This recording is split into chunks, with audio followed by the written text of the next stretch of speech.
Tehran confronts deepening power vacuum as President Trump declares all identified Khamenei successors eliminated. Trump's assertion resonates profoundly across Iranian leadership circles amid transitional uncertainties. Slain Supreme Leader Ali Khamenei's son Mojtaba remains unaccounted for publicly following airstrikes targeting regime. In a recent ABC News interview, U.S. President Donald Trump claimed that the recent strikes had effectively knocked out several possible candidates who could have replaced Ayatollah Ali Khamenei. On March 1, 2026, the U.S. president made these notable remarks during an exclusive interview with ABC News, shedding light on his perspective following the intense military actions. This statement comes in the wake of coordinated airstrikes by the United States and Israel, which tragically resulted in the death of Iran's supreme leader right in the heart of Tehran. Donald Trump said, and I quote, "Trump says the U.S. had identified potential successors in Iran, but they were killed in the initial strikes. The attack was so successful it knocked out most of the candidates. They're all dead. Second or third place is dead." Unquote.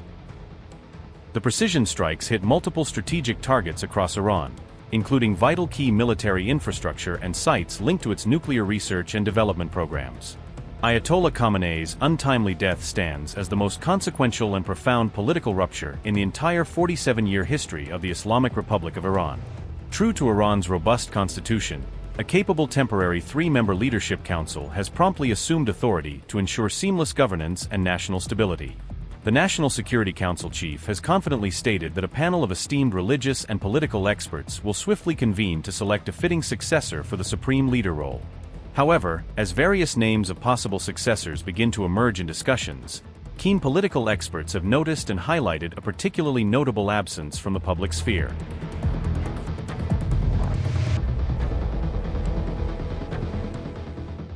For many years, Mojtaba Khamenei, the second son of the late supreme leader, was widely seen by international observers as a potential successor within Iran's complex political landscape.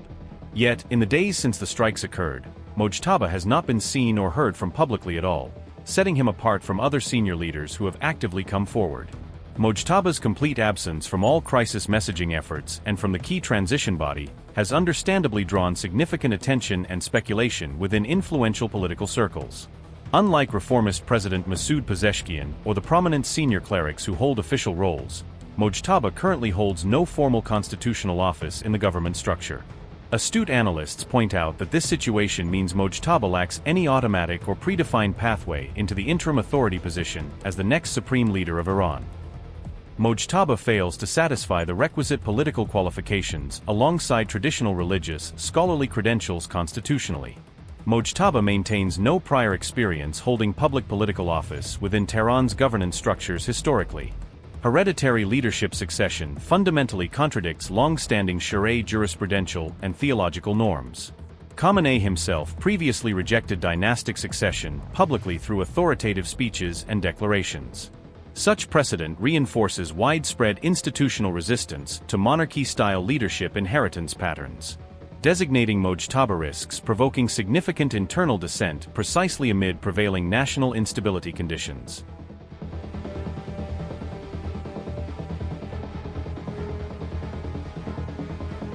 This development comes at a time when the U.S. president has publicly framed this critical moment as a potential opportunity to push for outright regime change within resilient Iran.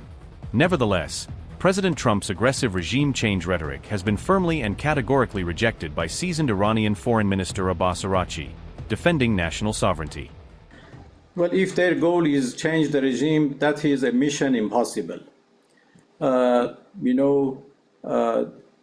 demise of the leader doesn't mean that, regime change or the change of the political system in Iran. No, we have a very well-established political system. We have a very rich constitution. And based on that, all, state institutions are in place. They are doing their job, their function. And as I explained before, even in the demise of the supreme leader, we have a procedure and that we have immediately activated. And you will see the result either tomorrow or the day after tomorrow, that a new leader would be appointed by the Assembly of Experts. All of those experts are elected by the people themselves. And the whole system the whole regime, as you said, is strong enough to resist against any, any turbulences. And as you see, we lost some commanders, top-ranking military commanders, but they were immediately replaced because everything is very well established in Iran. As speculations continue to swirl around the succession process, much attention has also shifted toward Iran's experienced de facto leader, the veteran statesman Ali Larijani. With Supreme Leader Khamenei now gone, reliable reports indicate that Ali Larijani is steadily handling the essential reins of the Islamic Republic as it navigates this unprecedented crisis. In recent days alone, Ali Larijani has reportedly taken on significantly expanded coordinating responsibilities to unify efforts and maintain order across Iran's institutions. Just days ago, trusted senior Iranian officials confided to the New York Times that Khamenei had specifically tasked the reliable Larijani with a vital mission to ensure Iran's long-term survival.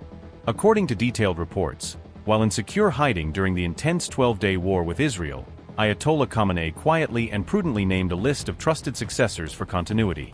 Ali Larijani reportedly tops this carefully curated secret list of potential emergency power holders, ready to step in decisively if all other contingency layers should fail. Ali Reza Arafai, a respected member of the interim three-member council, is now being widely touted by insiders as one of Ayatollah Khamenei's most likely and qualified possible successors.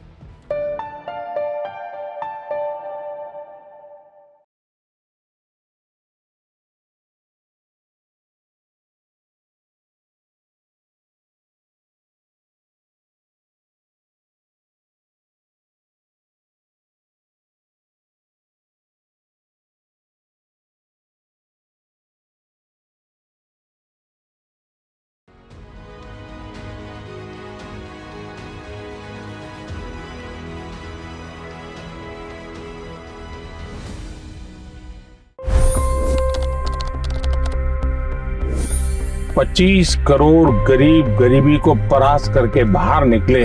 For the good of our nation, let's work together and let's truly make America great again. The fastest news breaks. Requested PM saying that look, you will have to speak to Putin and to Zelensky. The biggest news makers. The relationship with India is probably the most important bilateral relationship the U.S. will have for the rest of this century. The capital delivered quite an election result today. Expert analysis.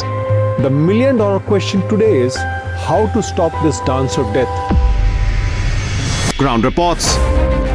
I'm standing at the crossroad of the Kumbh Mela. Behind me are more than 100 entry guards. Long-form interviews. Exclusionary politics is reflected in Manipur case as well. You don't bother because this is a small state. Deep dive into burning issues. It's often said DRC could be the richest country in the whole world. It's because of what sits underneath. Why exactly did the US topple the Sheikh Hasina government? HD videos. We don't just break news, we break it down.